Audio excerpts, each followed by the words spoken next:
a brief video clip from the Gospel of John. Pertama-tama kita akan melihat secara ringkas bagian dari Injil Yohanes. Okay.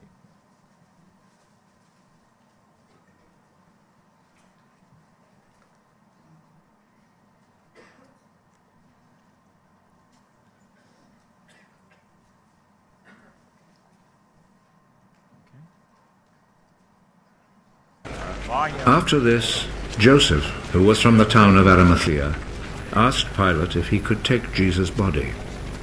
Joseph was a follower of Jesus, but in secret because he was afraid of the Jewish authorities. Pilate told him he could have the body, so Joseph went and took it away. Nicodemus, who at first had gone to see Jesus at night, went with Joseph, taking with him about 100 pounds of spices, a mixture of myrrh and aloes. The two men took Jesus' body and wrapped it in linen cloths with the spices, according to the Jewish custom of preparing a body for burial. There was a garden in the place where Jesus had been put to death, and in it there was a new tomb where no one had ever been buried. Since it was the day before the Sabbath, and because the tomb was close by, they placed Jesus' body there.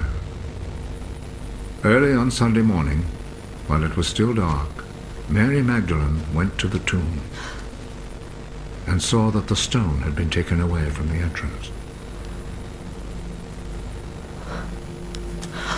She went running to Simon Peter and the other disciple whom Jesus loved.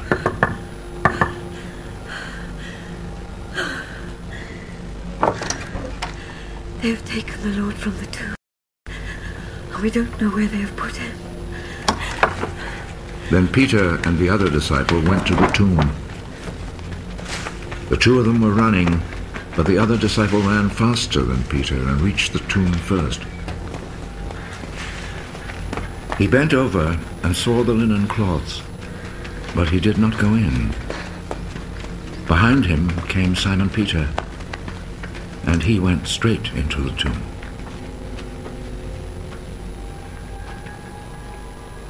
He saw the linen cloths lying there, and the cloth which had been around Jesus' head. It was not lying with the linen cloths, but was rolled up by itself. Then the other disciple, who had reached the tomb first, also went in. He saw and believed. They still did not understand the scripture which said that he must rise from death. Then the disciples went back home. Mary stood crying outside the tomb. While she was still crying, she bent over and looked in the tomb.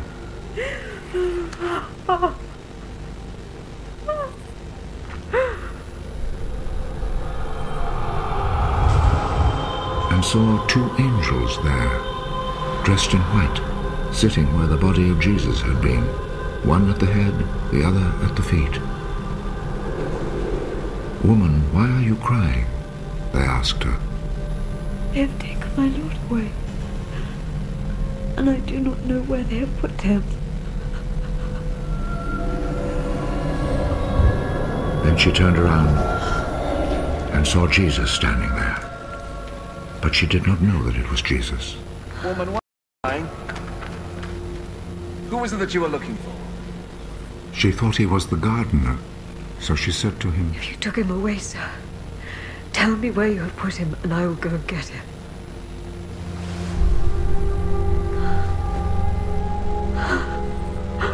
Mary. She turned toward him and said in Hebrew, Rabboni. This means teacher. Do not hold on to me, because I have not yet gone back up to the Father. But go to my brothers and tell them, I am returning to him who is my Father and their Father, my God and their God.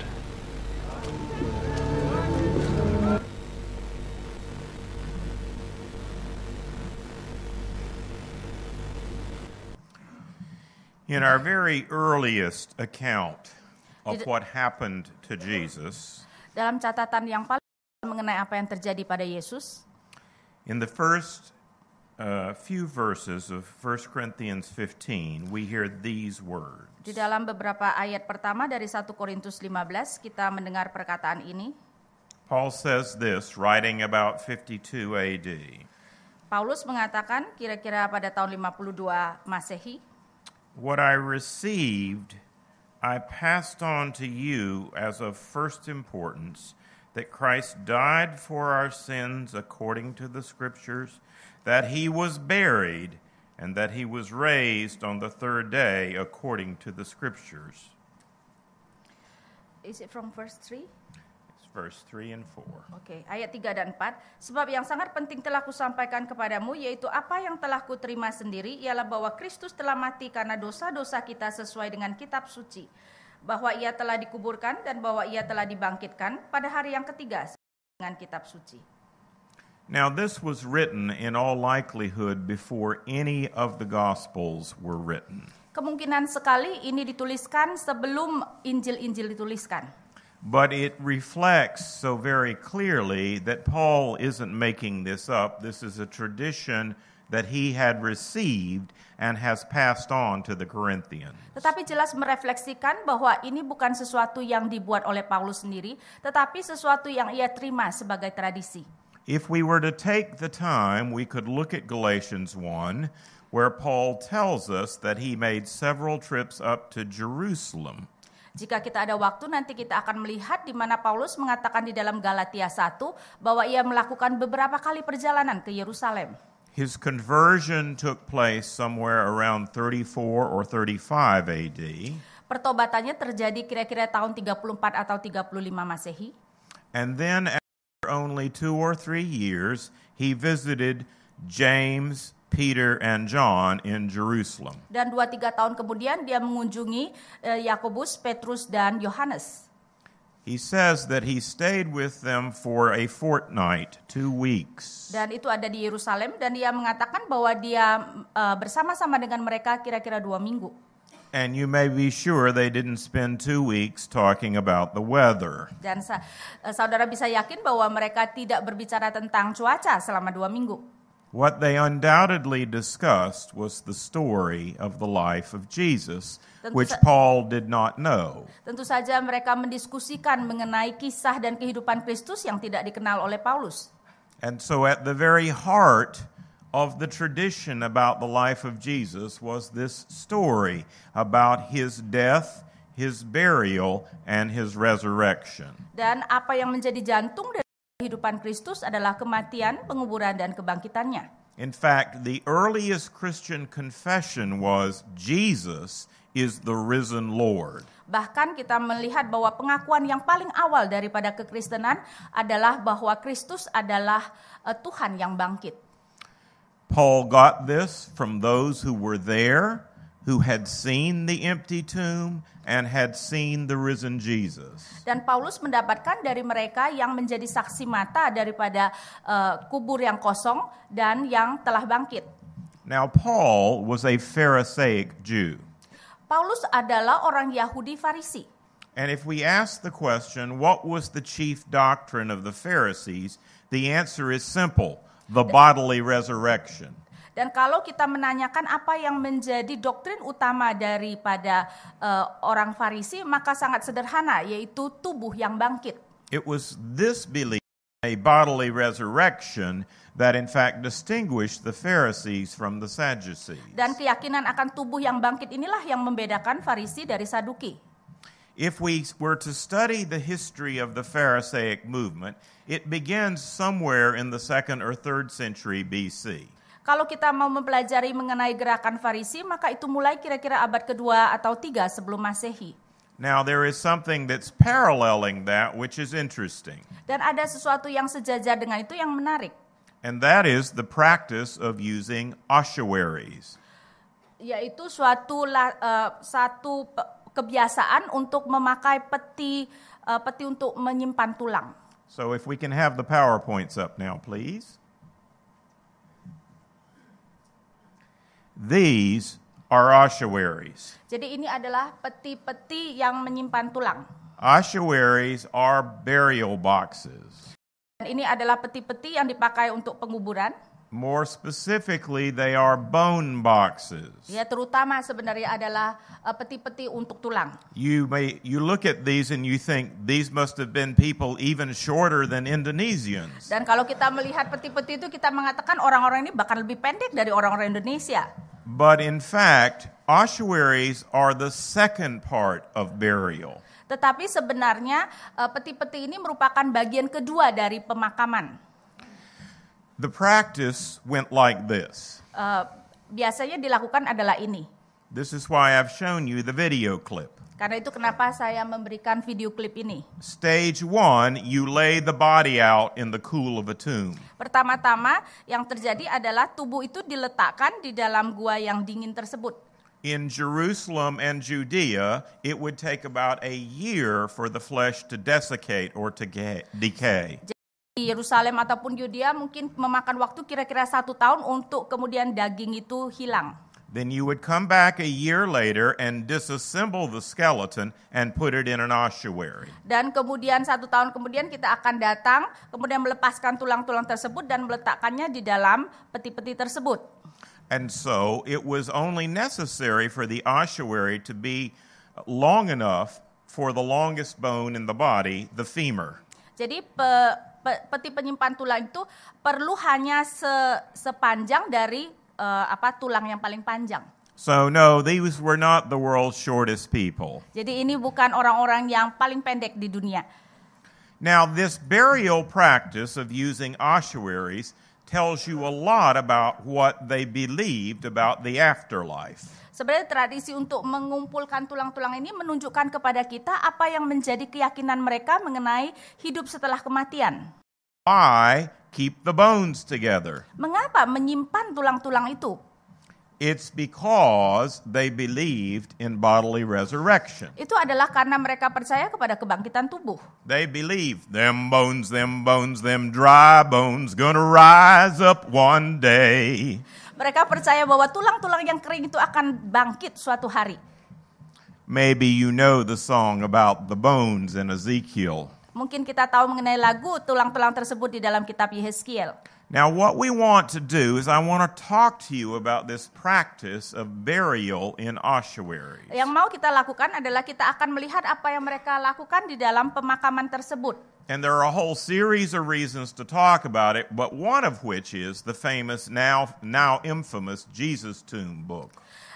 Banyak alasan kenapa kita membicarakan, tetapi alasan utama adalah mengenai sesuatu yang sebenarnya terkenal secara tidak positif, yaitu makam Yesus. So let me tell you the background story. Mari saya berikan latar belakang dari kisah ini. This is a picture of the Talpiot tomb in East Jerusalem. Ini adalah gambar dari makam Talpiot di Yerusalem Timur. What has been argued in the basis of the Jesus Tomb book is that this was where Jesus and Mary Magdalene and their children and their relatives and the mother of Jesus were buried. Dan apa yang diargumentasikan di dalam kitab mengenai makam Talpiot ini adalah bahwa ini adalah tempat di mana Yesus, Maria Magdalena, anak mereka dan keturunan mereka, keluarga mereka, bahkan Maria juga dimakamkan di sini. Before you get too worried, I'm going to tell you it ain't so. Sebelum saudara terlalu khawatir, saya akan mengatakan itu tidak demikian. But you need to know the story. Tetapi kita perlu mengetahui kisahnya. Point number 1, this tomb was excavated in 1980.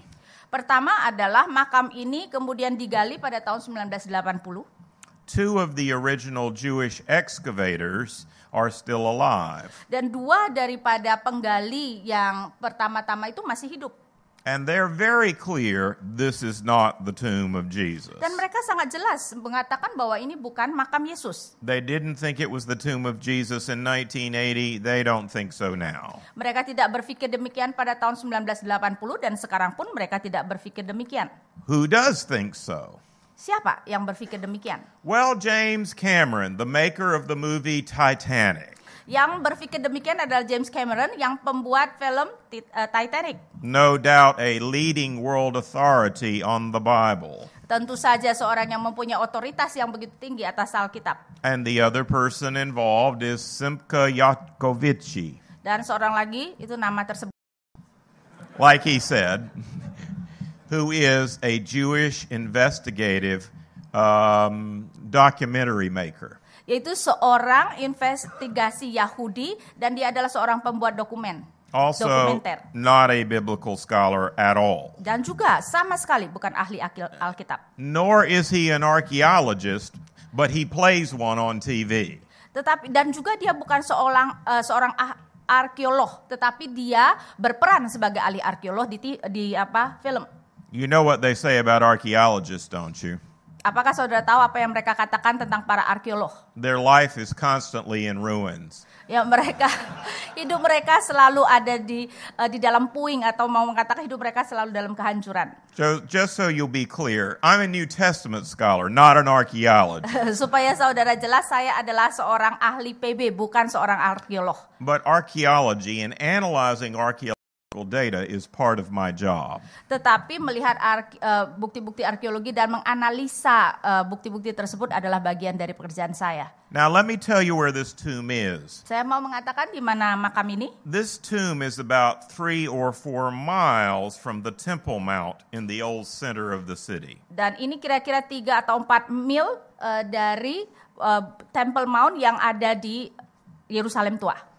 That is, it's nowhere near the traditional site of where Jesus was probably buried. Jadi sebenarnya tidak dekat atau jauh dari secara tradisi di mana Yesus dimakamkan. And you have to wonder, why would Jesus' family have a tomb in Jerusalem when they're from Nazareth? Dan kita harus bertanya, kenapa keluarga Yesus bisa mempunyai makam di Yerusalem ketika sebenarnya mereka tinggal di Nazaret? But that's part of the claim of the Jesus Family Tomb book. Itulah yang diklaim oleh buku mengenai makam Yesus. Now let me talk to you about the entrance to this tomb. Dan saya mau memberitahukan saudara mengenai jalan masuk kepada makam ini. In the Jesus Tomb book, they argue that this was a secret family tomb of the family of Jesus. Di dalam buku tentang makam tersebut dikatakan bahwa ini merupakan suatu makam rahasia. There is nothing secret about this entrance. It is decorative, and it reflects that the persons buried here were of considerable social status. Tapi ternyata makam ini tidak ada rahasianya sama sekali tentang jalan masuknya, dan kelihatannya orang yang dimakamkan di sana mempunyai status sosial yang baik.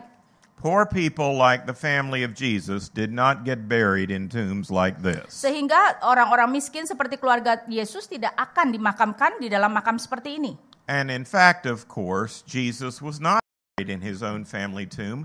He was buried in the tomb of Joseph of Arimathea. Dan sesungguhnya Tuhan Yesus tidak dimakamkan di dalam makam keluarga karena dia dimakamkan di dalam makam Yusuf Arimatea. Now, this is also not the tomb of Joseph of Arimathea. Dan ini juga bukan makamnya Yusuf Arimatea. Now, here is a very significant ossuary. Dan ini merupakan suatu peti penyimpan tulang yang sangat penting. You notice the rosette pattern on the front of it, on the top picture? Kita bisa melihat pola seperti mawar tersebut. This is a decorative bone box. Jadi, what is decorative? Well, it means it's got decorations on it. Oh, ini merupakan peti yang ada dekorasinya. The person who is buried in this box is a high status person. Dan berarti orang yang dimakamkan di sana adalah orang yang mempunyai status yang tinggi. You couldn't afford an ossuary like this if you were a person like, say, Jesus or Mary Magdalene. Dan seorang seperti Yesus maupun Maria Magdalena tidak sanggup akan membayar tempat atau peti seperti ini. Now, on the end of these Talpiot tomb ossuary boxes, there are some inscriptions. Dan pada ujung daripada peti ini ada tulisan. Ya, di tempat dia ditunjuk, itu ada tulisan.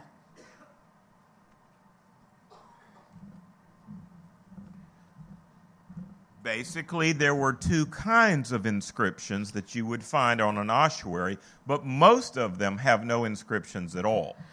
Biasanya ada 2 jenis tulisan yang bisa ditemukan di dalam asuarium ini, tetapi kebanyakannya sebenarnya tidak mempunyai tulisan. Most tombs would include many ossuaries. Kebanyakan makam itu bisa kita dapatkan banyak sekali peti-peti ini. And in order to distinguish one deceased person from another, they would scrawl on the end of the ossuary box the name of the person in the box. Dan supaya ketahuan peti-peti itu menunjukkan tubuh siapa, mereka kemudian akan menuliskan nama daripada orang atau tulang siapa yang ada di dalam sana. Occasionally, and only occasionally, there would be a more formal inscription, not just identifying marker on the end of the box. Dan kadang-kadang, dan ini sangat jarang terjadi, ada suatu tulisan atau inscription yang penuh dan bukan hanya sekedar mencoret untuk bisa mengidentifikasikan. Occasionally there would be what is called an honorific inscription. Jadi kadang-kadang ada tulisan yang sebenarnya untuk memberikan pujian. The function of an honorific inscription is to draw attention to the ossuary, not merely to identify the deceased. Dan itu sebenarnya bukan hanya untuk mengidentifikasikan tulang-tulang siapa, tetapi sebenarnya untuk menarik perhatian. Now, you may have heard about this. 2 years ago now, in beautiful downtown New York, Mungkin saudara pernah mendengar ini kira-kira 2 tahun yang lalu di downtown New York. Mr. and Mrs. Jesus showed up in their burial boxes. Ya, di mana Tuhan dan Nyonya Yesus muncul di dalam peti pemakaman mereka. Or so James Cameron and Simka Yakovici would like us to believe. Ya, seperti James Cameron dan temannya mau menunjukkan kepada kita. Hold that thought. We'll say more about that in a minute. Ya, kita akan berbicara lagi tentang itu sebentar. Now, this is the earliest iconic image of the brother of Jesus named James. Ini merupakan lukisan daripada saudara Tuhan Yesus, Yakobus. Now, you notice he's got this big forehead. Dan kita bisa melihat dia mempunyai kening yang lebar. All of these early images of the apostles were symbolic. Semua gambaran yang awal daripada para rasul itu adalah simbolik. What would you guess a big forehead symbolized? Kening yang lebar itu kira-kira mau melambangkan apa? We might think that he was very smart. Kita mungkin berpikir, oh itu mau melambangkan bahwa dia sangat pintar. Not merely that he was losing his hair. Bukan saja karena dia sudah hilang rambutnya. But in fact, in antiquity, the large forehead was a symbol of wisdom. Dan memang di dalam dunia kuno, kening yang lebar atau besar itu mau menunjukkan hikmat. And the dark blue robe was a symbol of purity.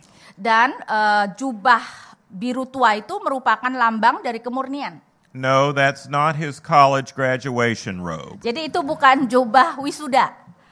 And under his hand is not his diploma. Dan yang di bawah tangannya itu bukan diploma. No, this is a symbol that he was literate. Ini merupakan simbol bahwa dia tahu bagaimana membaca. That he could read and write. Ya, dia bisa membaca dan menulis. Now, before the whole big hullabaloo about the Jesus tomb, there was the James ossuary. Jadi sebelum kehebohan mengenai makam Yesus adalah mengenai peti tulang daripada Yakobus. What's the connection? Apa yang menjadi kaitannya? Well, the people who wrote the Jesus tomb book claim that the James ossuary came from the Talpiot tomb. Mereka yang menuliskan buku makam Yesus itu mengatakan bahwa peti tulang dari Yakobus itu diambil dari makam Talpiot. We'll talk about that in a minute. Kita akan membicarakannya sebentar lagi. Now, this is the inside of the James ossuary. Dan ini merupakan bagian dalam daripada peti tulang Yakobus. There are, you can see in the picture, very tiny bone shards or bone fragments in there. Seperti bisa kita lihat ada serpihan kecil dari tulang di sana. We are hoping to eventually do DNA analysis on the bone fragments. Kita berharap bahwa melalui DNA kita kemudian bisa melakukan penyelidikan dari tulang-tulang itu. DNA analysis has already been done from the blood samples from the Shroud of Turin. Sudah ada penelitian DNA yang diambil dari darah yang dari the Shroud of The Shroud of Turin. Ya, jadi mengenai Shroud which is claimed to be the burial shroud of Jesus. Dan dikatakan bahwa itu merupakan tempat pemakaman daripada Yesus. Now, if there was to be a DNA match between the burial bone fragments here and the shroud of Turin, then we'd really have a story. Kalau memang ternyata DNA itu cocok ya dari apa yang diambil di sini dengan tadi shroud tersebut, maka kita akan mempunyai cerita yang menarik. It would not only mean that the person buried in this burial box was James, the brother of Jesus. It would mean that Jesus actually had a brother. Dan karena akan berarti bahwa bukan saja yang dimakamkan di sini adalah saudara Yesus, dan tetapi juga berarti Yesus sesungguhnya mempunyai saudara. Stay tuned. We'll let you know how that turns out. Ya, tunggu tanggal mainnya, kita akan beritahu nantinya. This is the James ossuary itself. Ini merupakan peti tulang Yakobus itu sendiri. Now, what's different about this ossuary from the ones I've already showed you is it is a poor person's burial box. Dan apa yang menarik mengenai peti tulang ini daripada yang tadi kita bicarakan adalah bahwa ini adalah peti tulang untuk orang miskin. This is not the Gucci ossuary, this is the Walmart ossuary. Jadi ini bukan peti tulang Gucci, tetapi peti tulang Walmart. This is a poor person's ossuary. We're actually looking at the back side, and if you look real hard, you can see the rosettes or decoration. Kita sebenarnya melihat dari bagian belakang, dan kalau kita meneliti, kita akan bisa melihat adanya dekorasi. Now, I want to show you a rich person's tomb. Saya mau menunjukkan mengenai makam orang kaya. This is the entrance to the tomb of Caiaphas, the high priest. Ini adalah jalan masuk kepada makam Kaifas, sang imam besar. Here is the inside of the tomb. Dan ini merupakan bagian dalamnya. You can see a rosette pattern carved in the ceiling of this tomb. Dan kita bisa melihat ada suatu pola bunga mawar yang diukirkan di atapnya, di langit-langitnya. You see the little holes or niches where they would put the ossuaries in the tomb. Dan kita bisa melihat lubang-lubang di mana mereka nanti akan meletakkan peti-peti tulang tersebut. This is what it would have looked like, and this is what the Talpiot tomb looked like inside. Dan ini sebenarnya nanti makam Talpiot itu mirip seperti ini di dalamnya. Now I'm going to show you the difference between the James ossuary and a wealthy person's ossuary. Dan saya akan mempertunjukkan perbedaan antara peti tulang Yakobus dengan peti tulang orang kaya. This is the burial box of the high priest Caiaphas written about in the Bible. Dan ini adalah peti tulang daripada Kaifas yang sang imam besar seperti yang dikatakan dalam Alkitab. Now for sure this is the Gucci ossuary. Pasti ini adalah peti tulang Gucci. This is the wealthy person's ossuary. Peti tulang orang kaya. Unlike James altogether. Ya sama sekali tidak seperti yang menjadi milik Yakobus. Now there is an inscription on the end of this ossuary. Dan di sini ada tulisannya. You can see it here. It's in Hebrew or Aramaic. Bisa kita lihat mungkin dalam bahasa Ibrani atau Aram. And it in fact says Yosef Caiaphas. Dan tulisannya adalah Yosef Caiaphas. Reading from right to left. Ya, membaca kita dari kanan ke kiri. I like this language. I'm a left-handed person. It's the only language I don't mess up. Saya senang dengan bahasa ini karena saya adalah orang kidal. Now, this is what I would call an identification marker, not an honorific inscription. Dan yang akan saya katakan bahwa sebagai tulisan untuk mengidentifikasikan, ya, bukan untuk memberikan pujian. It was carved with the use of a nail at the last minute, just so you would know who was in the box. Dan ini diguraskan itu pada akhirnya, yaitu hanya dengan paku saja, hanya untuk mengidentifikasi. Now here it is broken down into better Hebrew. Ya, ini ketika dituliskan di dalam Ibrani yang lebih jelas. Yosef bar Caiaphas. Yosef bar Kaifas. Joseph, son of Caiaphas. Yaitu Yusuf, anak Kaifas. There you go. Now, you will notice it's not a formal script at all. Dan kita bisa melihat bahwa ini bukan tulisan yang formal sama sekali. Now, we're going back to the James ossuary. Sekarang kita balik lagi kepada tempat tulangnya, peti tulangnya Yakobus. We know this is a Herodian period ossuary because it has this stenciled line around the front. Kita tahu bahwa ini merupakan peti tulang zaman Herodes karena adanya garis-garis tersebut di depan.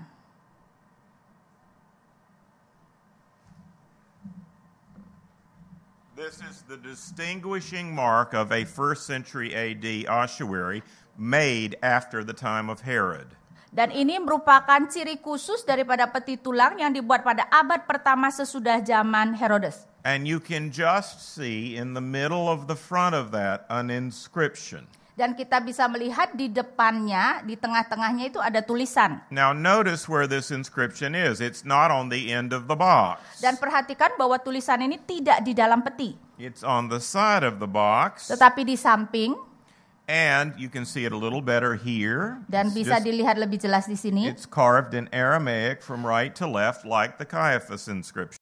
Dan itu dituliskan dalam bahasa Aram juga dari kanan ke kiri seperti pada peti Kaifas. Now this ossuary has gone through a lot of wear and tear. Dan peti ini sudah mengalami sudah lama ya, bisa melihat sudah keadaannya sudah tidak terlalu baik. You see the holes in the bottom of it where there's been water damage, and of course you can see the crack in it as well. Ya, kita bisa melihat lubang yang di bawah, mungkin kerusakan karena air dan juga retakan yang ada di tengah itu. This is made out of very poor quality limestone, whereas the Caiaphas ossuary looks like it was made yesterday.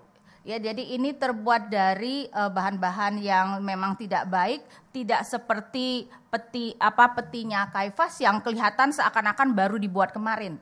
Here's the water damage. Dan ini adalah kerusakan akibat air. Now we need to look at the inscription. Here it is in detail. Dan kita perlu melihat tulisannya dan ini di dalam detailnya. I'm going to read it for you. Saya akan bacanya. It says as follows: Yaakov bar Yosef Ahui de Yeshua. Ya, Yakov bar Yosef Hui der Yeshua. Which reads Yang berarti, Jacob, which is James. Yang berarti Yakobus ya. Jacob, the son of Joseph, anak Yusuf.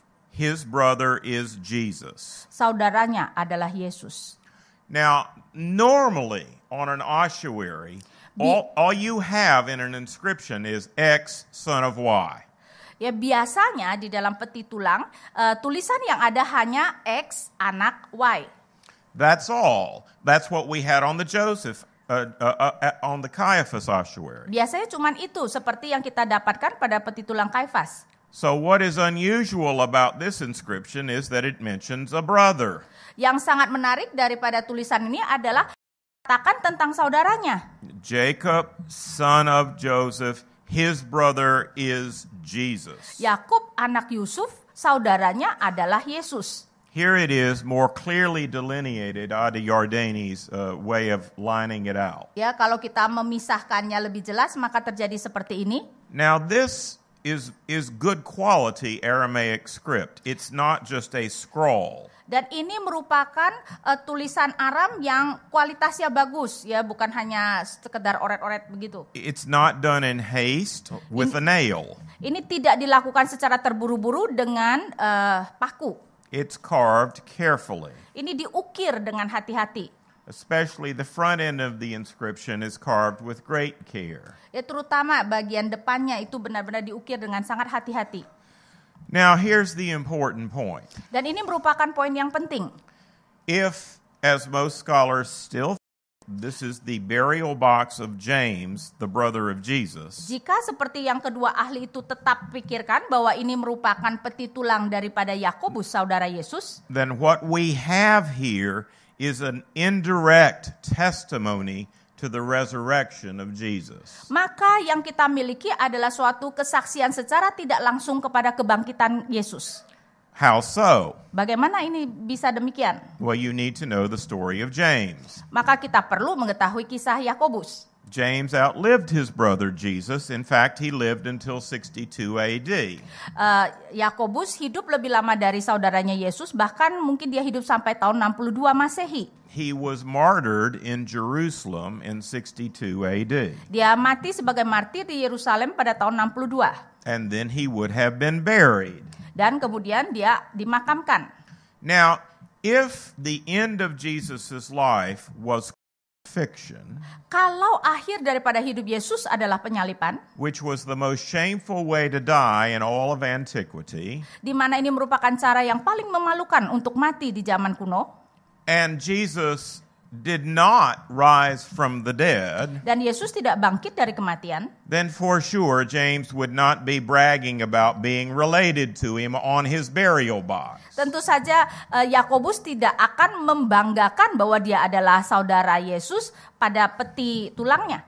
I mean, I ask you, when's the last time you saw a tombstone that said, "Here lies the body of Lester. His brother was executed by the government in 1944." Saya mau menanyakan pada saudara, pernahkah ada tulisan pada makam seseorang, ini dikuburkan seseorang di mana saudaranya dieksekusi pada tahun berapa? You don't brag about those things on your tombstone. Kita tidak menyombongkan hal-hal seperti itu pada makam kita. But this inscription is bragging that this person is the brother of Jesus. Tetapi tulisan ini membanggakan dirinya bahwa dia adalah saudara Yesus. And the implication is that the brother is more famous than the deceased in this box. Yang tersirat adalah bahwa saudaranya itu lebih terkenal dari orang yang ada di dalam peti tersebut. I mean, think about the psychological dynamics for a minute. Coba kita melihat secara psikologi, dinamika psikologi sebentar. It's unlikely that a more famous brother would be bragging about being related to an unknown brother.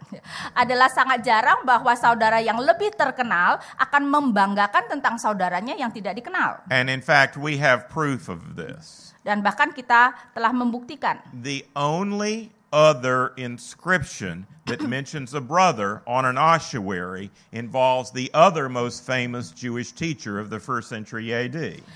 Satu lagi peti tulang yang menyebutkan bahwa ada nama saudaranya itu adalah peti tulang dari seorang Yahudi pada Yahudi yang terkenal pada abad pertama. There was a Jewish teacher named Hanina ben Doza. Yaitu seorang guru Yahudi yang bernama Hanina bin Doza. Very famous. Sangat terkenal. And we have an ossuary box of his brother, and he's bragging about being the brother of Hanina. Dan kita menemukan peti tulang dari saudaranya yang kemudian membanggakan bahwa dia adalah saudara dari Hanina. So this ossuary of James, I say to you again, is an indirect testimony that James believed that Jesus rose from the dead and could be glorified and honored on his own burial inscription. Jadi ini merupakan peti tulang Yakobus dan sekali lagi saya mengatakan secara tersirat mau menunjukkan Yesus itu telah bangkit dan dipermuliakan. Remember when Jesus said as he was entering Jerusalem and people were saying, "Hosanna to the King of Kings"? Ingatkah kita apa yang Yesus katakan ketika dia memasuki Yerusalem dan orang-orang berteriak Hosana kepada Raja? And the Jewish leaders said, "Silence your followers, Jesus, silence them." Dan pemimpin Yahudi mengatakan, diam kalian pengikut Yesus. And Jesus said, "I tell you, if they were silent, the very stones would cry out." Dan Yesus berkata, jika mereka diam, maka batu-batu itu yang akan berseru. Well, this stone is crying out. Dan sekarang ternyata batu ini menyerukan hal And it tersebut. is saying, James had a father named Joseph and a brother named Jesus. Dan batu ini mengatakan bahwa Yakobus mempunyai ayah bernama Yusuf dan saudara bernama Yesus. Now, we need to get back to Jesus family tomb soap opera. Dan sekarang kita akan kembali lagi kepada makam keluarga Yesus. What they are claiming is that the James ossuary came out of the Talpiot tomb and proves it was the tomb of Jesus. Dan apa yang dikatakan di dalam kisah mengenai makam Yesus adalah mengatakan bahwa peti tulang Yakobus itu diambil dari makam Talpiot dan itu merupakan makam Yesus. There's just a tiny problem with this. Tapi ada masalah kecil di sini. The owner of the James ossuary, Oded Golan, already had this ossuary in the 1970s before the Talpiot tomb was discovered. Pemilik dari peti tulang Yakobus ini sebenarnya sudah memiliki peti itu pada tahun 1970-an dan itu sebelum mereka menemukan makam Talpiot. In other words, the chances that the James ossuary came from the Talpiot tomb are slim and none, and Slim left town. Ya berarti peti tulang Yakobus mungkin berasal dari makam Talpiot itu sangat-sangat kecil sekali. Now, here's the thing about this theory, okay? Apa yang bisa kita katakan mengenai teori ini? What they want you to believe is the following. Apa yang mereka inginkan saudara percaya adalah hal-hal ini. Jesus was buried in the tomb of Joseph of Arimathea. Yesus dimakamkan di kuburan Yusuf Arimatea. Then sometime on Saturday, the disciples came and stole the body from the tomb and put it in another tomb called the Talpiot tomb. Tetapi kemudian para murid, ya pada hari Sabtu mungkin para murid kemudian mencuri tubuh Yesus tersebut dan memakamkannya di dalam makam Talpiot. So that when Mary Magdalene got to the tomb, it was empty all right. Karena itu ketika Maria Magdalena kemudian datang ke makam Tuhan Yesus sudah jadi kosong. And her immediate suspicions had been stolen or moved were correct. Dan sebenarnya kecurigaan yang pertama bahwa tubuh Yesus sudah dicuri sebenarnya betul. Now think about this for a minute. Coba pikirkan sejenak. They are suggesting that the body of Jesus was moved, there was no resurrection, and then these same disciples went around saying, He lives, Christ Jesus lives today. Jadi apa yang disarankan oleh buku itu adalah para murid sebenarnya yang mencuri tubuh tersebut, tetapi murid-murid yang sama kemudian berkoar-koar dan mengatakan Yesus hidup. The truth of the matter is then they are suggesting that the earliest followers of Jesus who had denied, betrayed, and deserted him, all of a sudden, by stealing the body of Jesus, became courageous and bore witness to Jesus thereafter, giving life for what they knew was a fraud.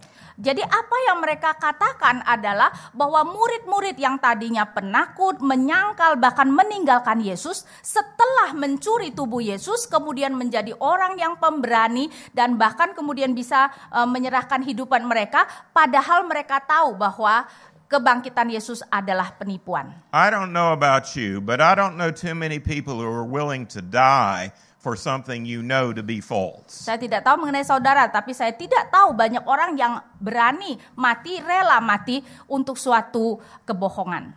Now we need to deal with another aspect of their argument for a minute. Dan kemudian kita juga akan melihat mengenai argumentasi mereka yang lain.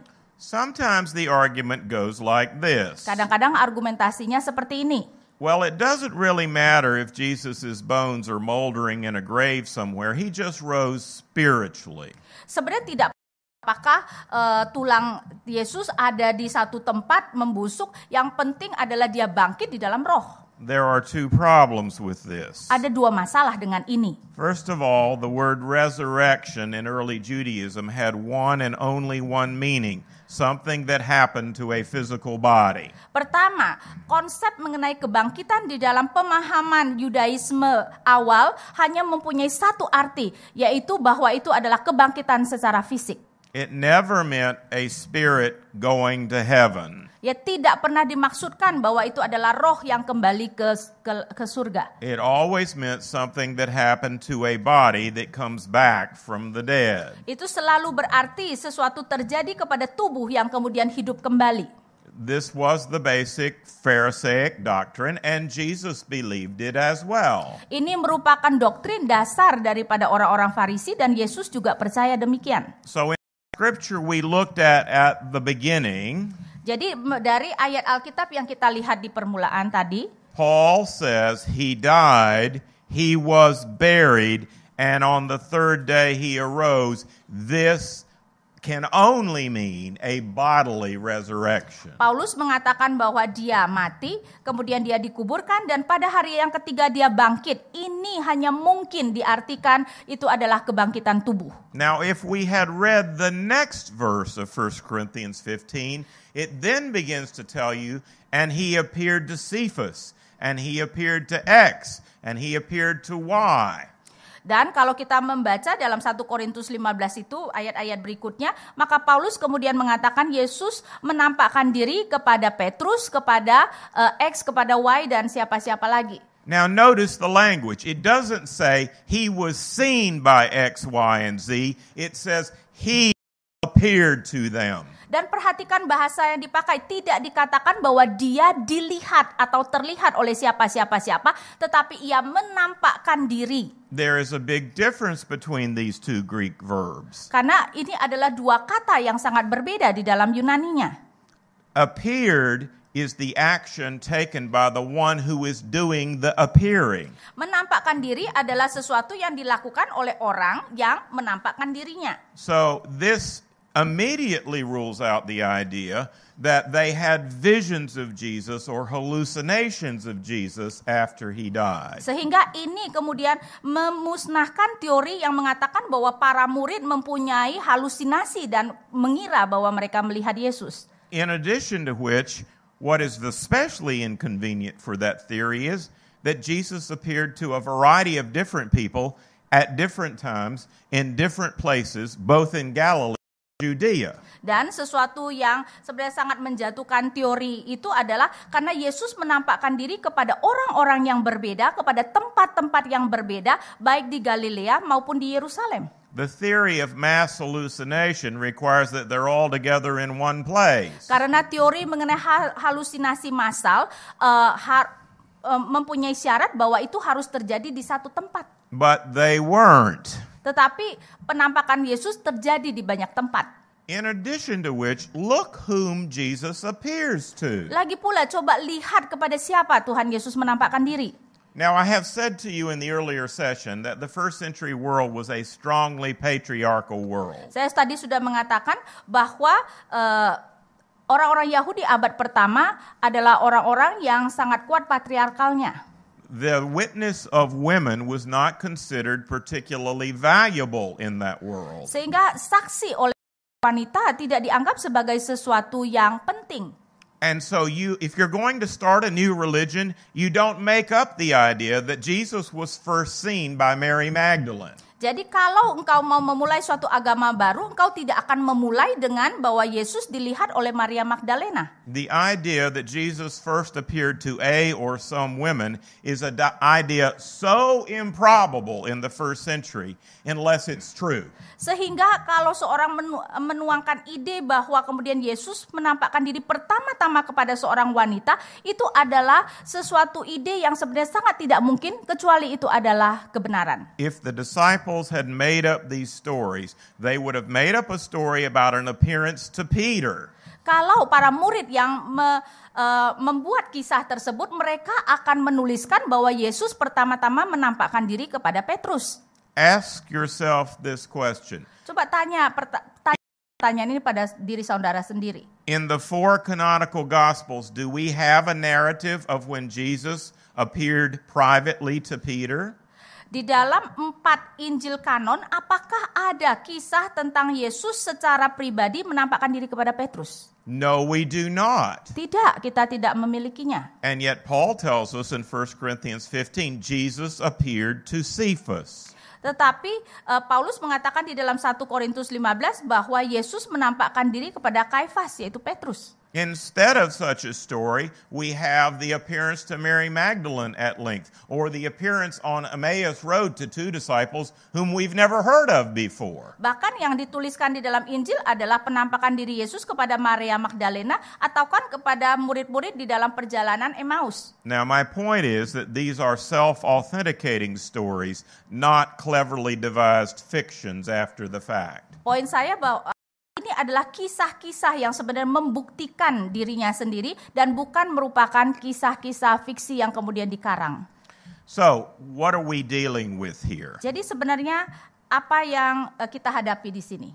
Well, we're dealing with people who are trying desperately to discredit the basic Christian story about the death, the burial, and the resurrection of Jesus. Kita menghadapi orang-orang yang sangat desperate untuk menggugurkan doktrin utama dari kekristenan, yaitu kematian, penguburan, dan kebangkitan Kristus. They're prepared to make it up as they go along. Dan mereka bersedia untuk mengarang cerita dalam melakukannya. And claim that they've made a great archaeological discovery. Dan mereka mengklaim bahwa mereka menemukan penemuan arkeolog yang besar. And unfortunately, in a biblically illiterate world, lots of people are prepared to listen to them.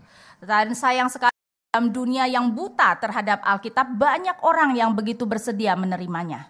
Now, when the Discovery Channel first presented the Jesus tomb story on national TV in America, it caused a huge outcry.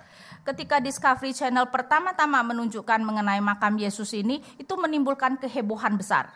So huge was the outcry that they had to do a response show to the show. Dan karena itu begitu menghebohkan, mereka kemudian harus menayangkan kembali show lanjutannya. And what this particular archaeological claim found in the Jesus Dynasty and also in the Jesus Tomb book was said to be was archaeoporn. Dan apa yang kemudian dikatakan di dalam buku Yesus Dinasti Yesus dan juga makam Yesus adalah porno arkeolog. Yeah. Archaeology that not a single responsible archaeologist thinks is true. Ya, suatu arkeologi yang sebenarnya sama sekali tidak ada bukti arkeolog yang tepat. So let me say to you one more time on behalf of my grandmother. Jadi sekali lagi saya mengatakan apa yang dikatakan nenek saya. Do not be so open-minded that your brains fall out. Jangan begitu terbuka sampai otakmu kemudian jatuh. This story about the Jesus tomb is not true. Kisah mengenai makam Yesus tidak benar. Now, we're going to take some time for questions for this hour's worth of presentation, and then we're going to go on and talk about the formation of the canon. So, what questions do you have? Sekarang ada pertanyaan? Over there, I think. Okay. Yes? Someone? Yes, ma'am.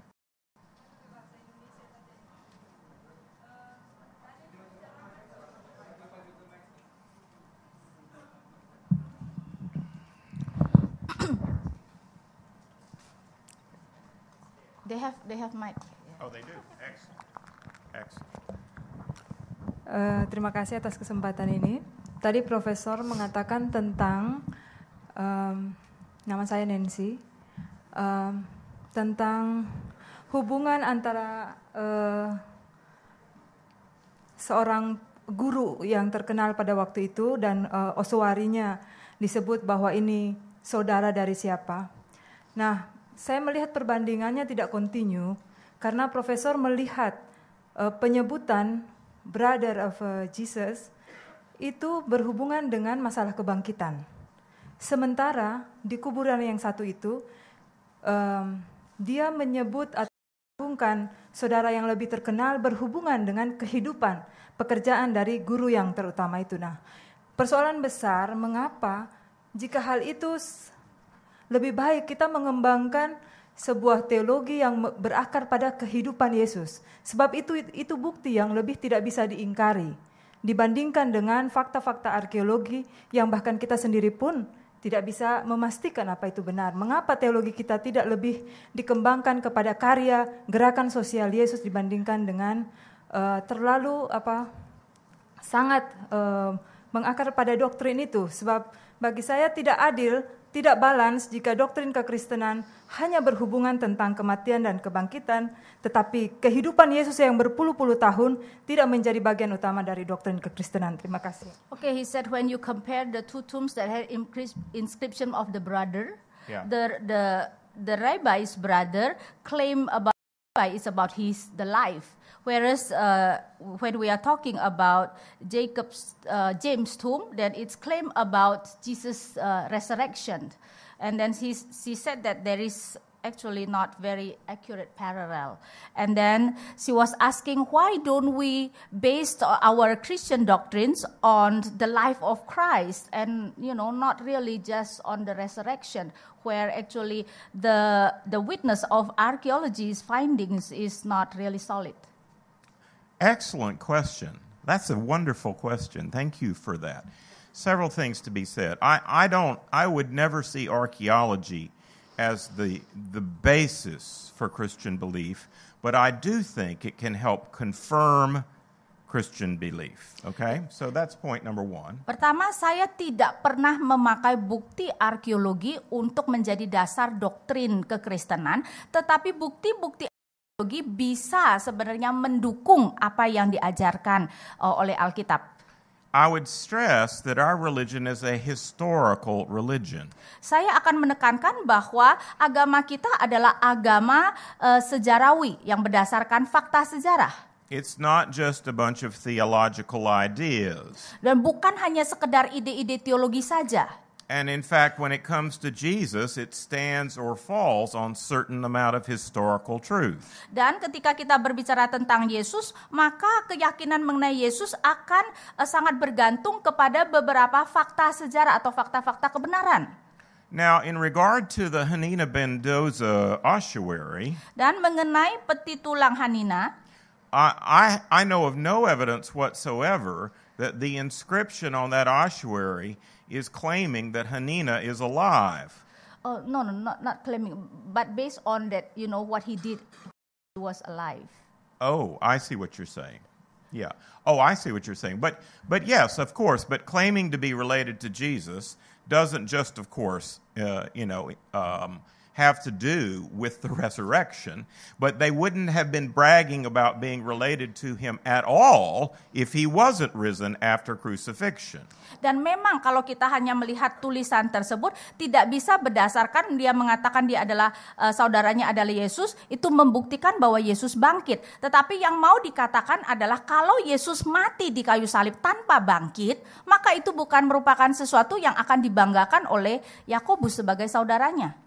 Hanina Mendoza didn't die by crucifixion. He died an honorable death and he received an honorable burial. Hanina tentu saja tidak mati di kayu salib, dia mati secara terhormat dan dikuburkan secara terhormat. So there was no reason not to brag about being related to him. But with Jesus, there was a reason. Tidak ada alasan saudaranya tidak membanggakan dia adalah saudara Hanina. Tetapi untuk Yesus ada alasan untuk tidak membanggakan kalau Yesus mati di kayu salib dan selesai sampai di sana. Namely, the crucifixion of Jesus. Ya, karena penyalipan tersebut. All right, excellent question. Let's have some more. Ada lagi pertanyaan yang lain?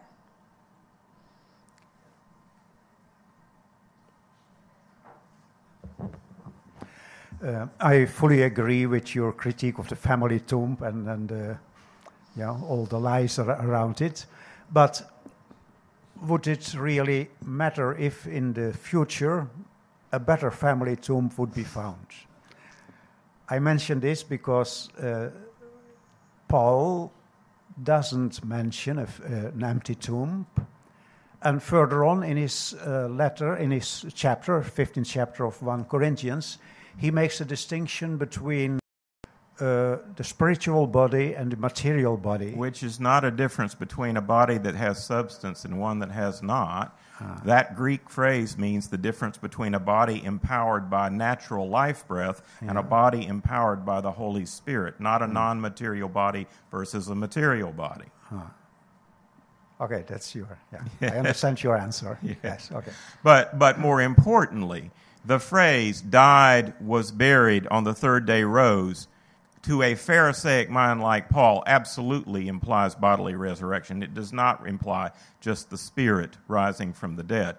And I will say to you, and this is my personal belief, that if they actually find the bones of Jesus somewhere in Jerusalem, it's time for us to close up shop and go home. That's not the gospel. It's not what James died for. It's not what Peter died for. It's not what Paul died for.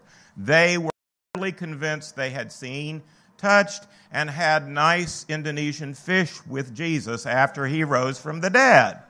That's what they believed, whether we agree with them or not. That's what they believed. Oke, saya simpulkan tadi mengatakan bagaimana kalau ada makam yang baru yang mungkin lebih bisa membuktikan, karena kemudian Paulus tidak mengatakan adanya kuburan kosong. Bahkan Paulus di dalam 1 Korintus kemudian mengatakan ada spiritual body dan ada apa tadi? Tubuh rohani dan tubuh duniawi, dan kemudian Dr. Ben mengatakan bahwa itu bukan soal seorang yang punya tubuh fisik dan kemudian cuman roh, tetapi mau berbicara tentang orang yang rohani ya, dan orang yang masih dikuasai oleh dunia. Dan kalau memang ternyata nanti ditemukan makam Tuhan Yesus, ya kita semua tutup toko dan pulang saja. And I really want to to you about this, just how important this is. Dan saya benar-benar mau menekankan betapa pentingnya ini. The stories about the appearances of Jesus where he was touched or clung to or ate or held in various ways are meant to remind us that he, even after the resurrection, he was still a physical being. That's the point. Kisah-kisah Tuhan Yesus menampakkan diri di mana dia bisa makan, dia bisa dipegang, ya dia bahkan dipegang erat-erat oleh Maria Magdalena. Sebenarnya merupakan penekanan yang mau menunjukkan kepada kita bahwa setelah kebangkitan pun dia masih berada di dalam tubuh yang memang ada fisiknya. All right, another question. Two excellent questions. We're batting 2 for 2 here.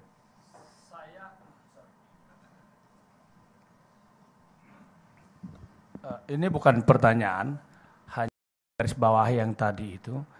Memang ada kecenderungan seolah-olah karena Paulus tidak pernah menyatakan kubur kosong, berarti memang ada kemungkinan tubuh itu ada di sana. Cuman kalau tadi kita ingat apa yang dikatakan oleh Pak Ben dari awal, untuk orang Yahudi kan kebangkitan itu begitu kuat, orang Farisi terutama itu, dan tulang-tulang itu akan betul-betul bangkit begitu, bukan secara rohani.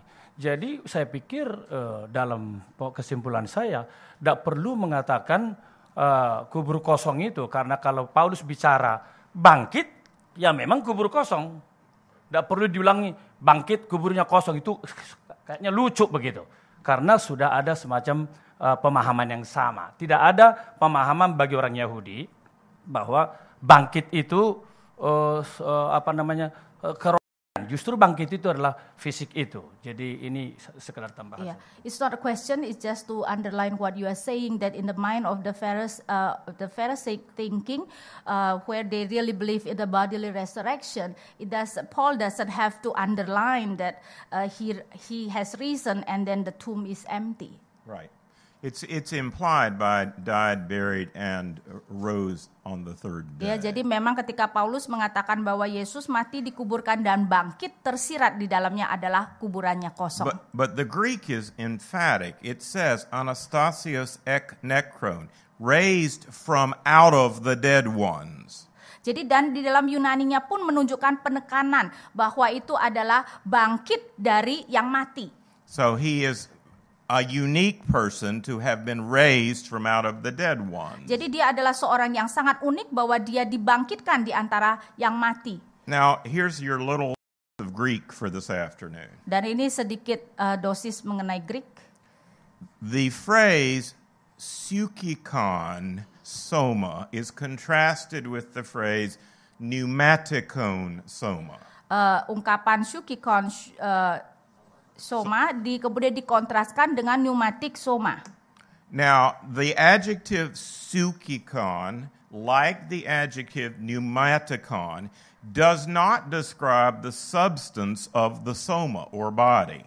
Ya, dan adjektif dari psychikon dan pneumatikon tidak menunjukkan substansi dari tubuh. This is just a basic grammatical point. Dan ini merupakan dasar tata bahasa. It's talking about the animating principle. Ini menunjukkan suatu prinsip enigmatik. Animatic. Yes. So the psyche, the soul, or the spirit, the human life breath, is said to animate the natural body. Jadi soul, yaitu jiwa itu, mau mengatakan memberikan kehidupan kepada tubuh. But it's the Holy Spirit that is said to animate the resurrection body. Tetapi adalah Roh Kudus yang kemudian menghidupkan tubuh yang dibangkitkan. So Paul is not talking about a body made out of spirit. Jadi Paulus bukan berbicara tentang tubuh yang terdiri dari roh. He's talking about a body animated by the Holy Spirit. Tetapi tubuh yang dihidupkan oleh Roh Kudus. That's a very fundamental Greek distinction, and his audience would have understood it. Dan itu merupakan suatu perbedaan di dalam Yunaninya, dan pembaca daripada Paulus akan mengerti akan hal tersebut. In addition, you know, he was combating the Corinthian view that said there is no resurrection of the dead. Lagi pula kita harus melihat bahwa Paulus sedang tentang pemikiran Korintus yang mengatakan bahwa tidak ada kebangkitan tubuh. The very last thing a formerly Pharisaic Jew was going to say to an audience that says there is no resurrection to dead Dan itu is yes, there is, but it's just spiritual.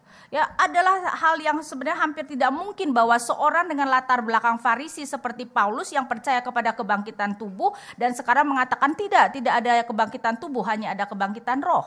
Now, sometimes we get into a discussion about, well, what's the difference between Jesus raised from the dead and, say, Lazarus raised from the Dan dead? kadang-kadang kita masuk kepada diskusi apakah perbedaan kebangkitan daripada Kristus dengan kebangkitan Lazarus. So just a couple of words about our basic Easter message.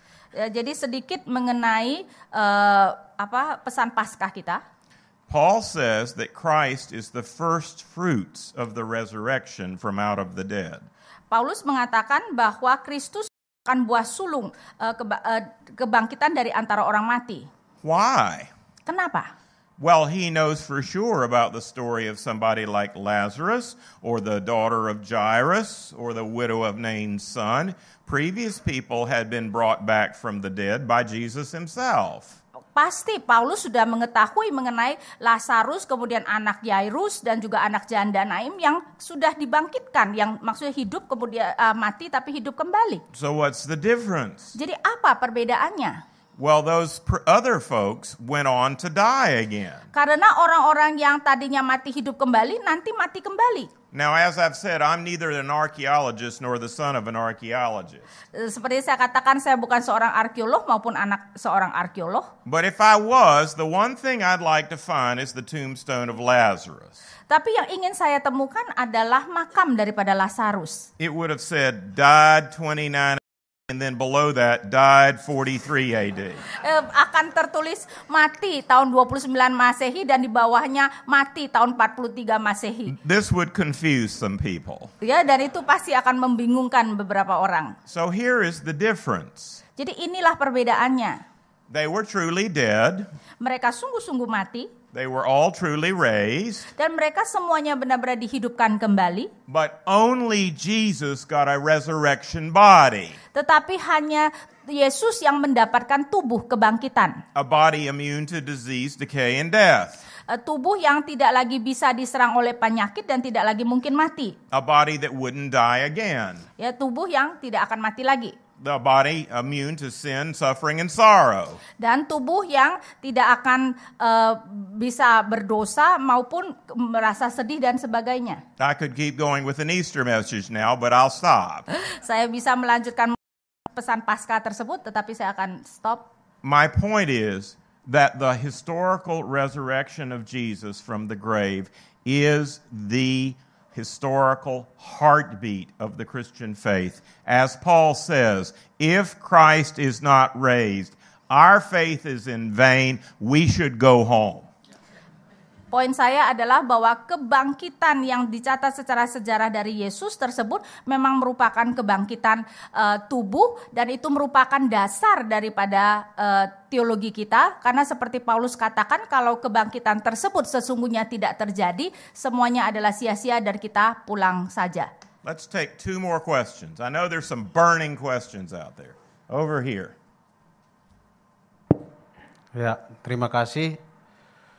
Saya Yusuf, saya penasaran untuk mengetahui bagaimana analisa dari profesor mengenai tulisan yang tertera Suaris atau peti tulang mengenai Yesus itu.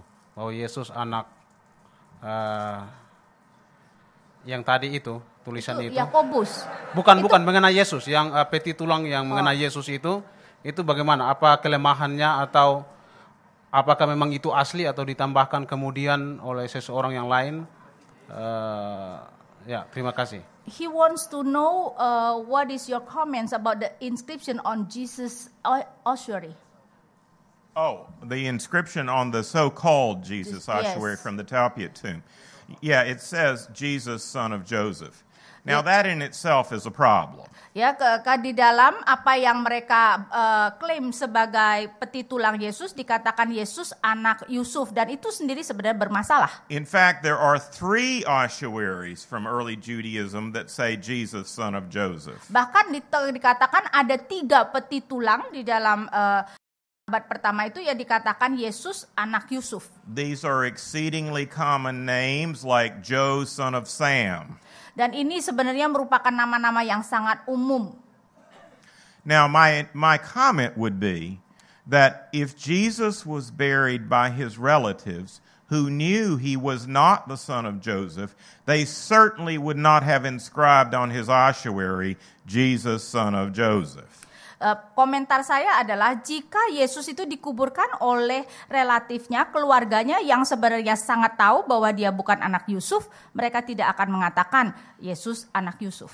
What's interesting to me is that the only people in the Gospels that call Jesus son of Joseph are those who don't know the truth about him. They are outsiders. Yang menarik bahwa di dalam Injil, mereka yang menyebutkan Yesus anak Yusuf adalah mereka yang sebenarnya tidak mengetahui kebenaran, yaitu orang-orang luar. They're not Jesus' immediate family or, for that matter, his inner circle of followers. Jadi bukan diberikan oleh keluarga Yesus ataupun sebenarnya orang-orang di dalam lingkaran dalam Yesus. And then there is that one reference in Luke 3 at the beginning of the genealogy that says this is the genealogy of Jesus, the so-called son of Joseph. Dan kalau kita melihat silsilah yang ada di dalam Lukas, dikatakan bahwa ini adalah silsilah, I'm sorry, what verse is that? I will give it to you. Chapter 3 of Luke. Look at the beginning of the genealogy, verse 21. Luke 3:21.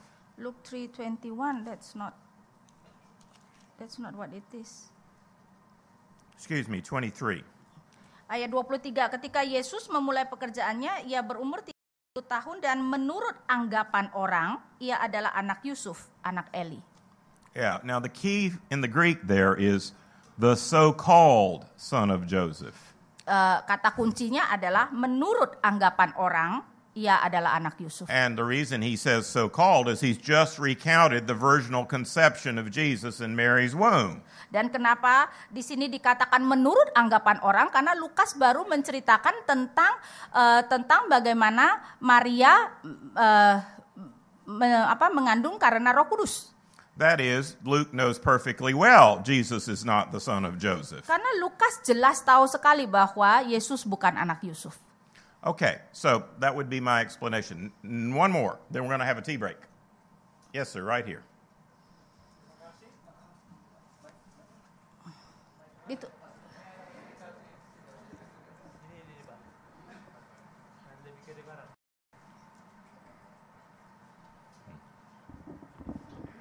Ya, terima kasih.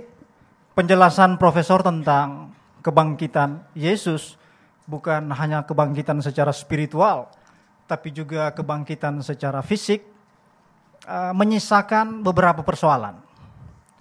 Yang pertama, ada kesaksian dalam Alkitab bahwa suatu ketika semua pintu terkunci, ruangan tertutup, dan tiba-tiba Yesus hadir secara entah bagaimana di antara mereka. Ya, yang kedua, dalam perjalanan ke Emmaus, sesudah makan ketika para murid sudah mengetahui bahwa itu adalah Yesus, dan tiba-tiba Yesus menghilang. Dan yang ketiga, bagi saya, bagaimana memahami naiknya Yesus ke surga. Bagaimana harus memahami itu apabila bertitik tolak dari kebangkitan Yesus secara fisik. Okay, he said when you said the resurrection is bodiless resurrection, there are few problems. First one is that how can Jesus go through closed doors to meet the disciples? The second is that on the journey of Emmaus, after he appeared to the two disciples and then he disappeared. And the third one, when he ascended into heaven, how can he ascended? Excellent questions. I like these questions. I've been waiting for these questions. First of all, heaven is not a part of the material universe. Pertama-tama, surga bukan merupakan bagian dari alam yang materi. You don't get there by turning left at the moon and entering heaven. Jadi kita tidak pergi ke surga kalau kita ke bulan kemudian belok kiri. There are two universes, the material universe and the spiritual universe. Ada dua alam materi dan alam spiritual. And frankly, there's a lot of traffic in both directions. Dan sebenarnya banyak sekali trafik ya di It's dua arah. like these streets out here in Jakarta. Ya, seperti di Jakarta. There are people coming, there are people going. Jadi ada yang pergi ke sana, ada yang balik ke sini. Angels coming this way, people going that way. Karena ada Okay? malaikat yang datang ke bumi dan kemudian ada orang-orang yang mati yang kemudian naik ke sana. So try on this idea for a minute. Ya, jadi coba pikirkan ini. When Jesus rose from the dead, Ketika Tuhan Yesus bangkit dari kematian, the function of the ascension is not for Jesus' behalf, but for the disciples' behalf. fungsi dari kenaikan Yesus ke surga itu bukan untuk Yesus tetapi untuk atau demi para murid. They needed to know he would no longer be physically with them. Mereka harus tahu bahwa mereka perlu tahu bahwa Yesus tidak akan lagi fisik bersama-sama mereka. That's why he took off in Jerusalem and disappeared. Karena itu kenapa dia kemudian naik dari Yerusalem dan kemudian hilang. He could have simply just disappeared, but then they'd keep looking for him. Ya bisa saja dia mendadak menghilang tetapi dengan demikian para murid akan terus mencari dia. So he did something that made clear to them he was no longer on earth in the flesh. Jadi dia melakukan sesuatu untuk meyakinkan kepada para murid bahwa dia tidak lagi secara fisik ada di bumi. Now back to this parallel universe idea. Kemudian kembali lagi kepada alam yang paralel ini. Once Jesus rose from the dead, he was both on earth and in heaven. Setelah Yesus bangkit dari kematian, maka dia juga ada di alam ini, di bumi, tetapi dia juga ada di surga. And he was able to go back and forth between the two quite readily. Ya, dan dia bisa pergi dari alam yang satu kepada alam yang lain. In case you're worried about that being a one-time only event, he's coming back. Dan kalau saudara pikir bahwa itu hanya satu kejadian sekali saja, dia masih akan balik sini. So my answer to that is that he and his body had properties that only a heavenly body can have. Jadi yang mau saya katakan adalah bahwa tubuh dari Yesus mempunyai materi yang sebenarnya hanyalah bisa kita katakan mungkin materi surgawi. And understand, he is the first person, and so far in human history, the only person to have these qualities. Dan kita harus mengerti bahwa dia satu-satunya dan di dalam sejarah manusia kita sekarang ya masih satu-satunya yang mempunyai kualitas tubuh seperti itu. But what Paul says is Christ's history is our destiny. He's the first fruits, we will be the latter fruits. Tetapi Paulus katakan bahwa apa yang terjadi pada Tuhan Yesus itulah terjadi pada kita. Jadi dia merupakan buah sulung dan itu merupakan akhir dari kita. As Paul elsewhere says, and we shall be changed and made like him. Dan seperti Paulus katakan, kita akan diubah dan menjadi serupa dengan dia. So here is where I say to you that dying and going to heaven is not the emphasis of the New Testament. Ya, dan yang mau saya katakan adalah bahwa kematian dan kemudian pergi ke surga bukan merupakan penekanan PB. Of course it's true to be absent from the body if you're a believer is to be present with the Lord. Tentu saja sebagai orang percaya kita tahu bahwa kalau kita tidak ada di tubuh kita, maka kita bersama-sama dengan Tuhan. But that is not the emphasis on the New Testament. The emphasis in the New Testament is on resurrection, Christ's and ours. Tetapi itu bukan penekanan di dalam perjanjian baru. Yang ditekankan di PB itu adalah kebangkitan Kristus, kebangkitan kita. Paul puts it this way, when Christ returns, the dead in Christ will be raised. Dan Paulus mengatakan ketika Kristus kembali, maka mereka yang mati di dalam Kristus akan dibangkitkan. So that's why I say his history is our destiny. Karena itu dikatakan bahwa sejarah Kristus itu adalah akhir kita atau tujuan kita. And I can't improve on that idea, so let's go have some tea and think about it. Ya, dan saya sudah selesai, mari kita kemudian tea break.